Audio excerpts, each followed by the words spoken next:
Here's what the media won't tell you. The NRA has fought for 20 years to put the records of those adjudicated mentally incompetent into the National Instant Check System. And until the politicians demand that they are submitted, killers who are legally prohibited from owning firearms will walk into gun stores and pass every background check they take.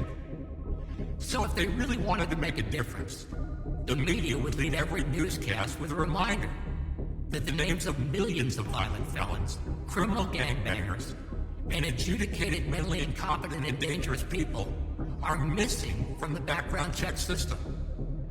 But no one gets ratings by telling the truth about how to stop mass killers. So they don't report that 38 states submit less than 80% of their felony convictions to the system, leaving more than 7 million felony convictions in the dark. They don't tell you the truth. Instead, the only thing the average American has heard about background checks is the absolute fallacy that what we need is more. The system is only as good as the records within it, and the records only get submitted if the politicians demand it.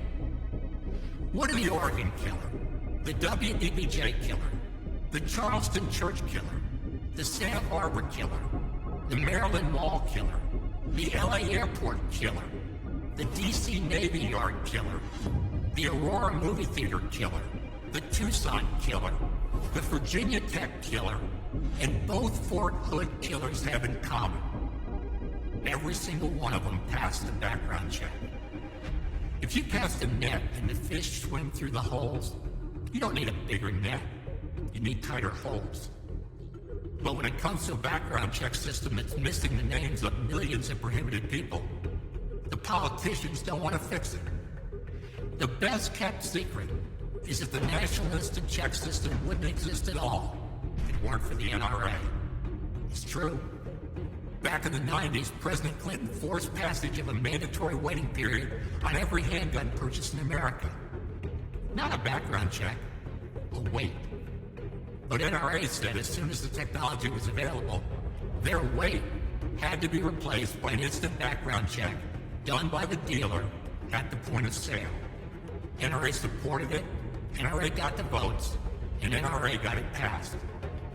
We demanded an honest system that was supposed to make sure good people can purchase firearms as quickly as possible, a system that catches violent felons, the adjudicated mentally incompetent and dangerous, and every other prohibited person right at the point of sale, where they would be prosecuted for a federal felony. But they aren't. What has happened instead is one of the greatest failures in the history of American leadership.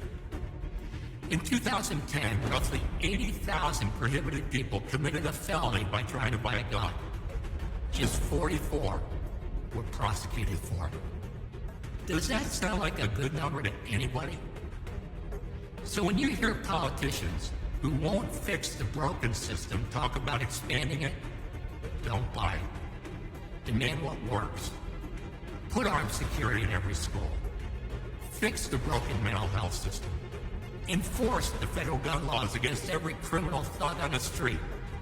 Prosecute dangerous people when they show up to buy a gun. And for God's sake, put every prohibited person into the system. That's what common sense gun laws look like.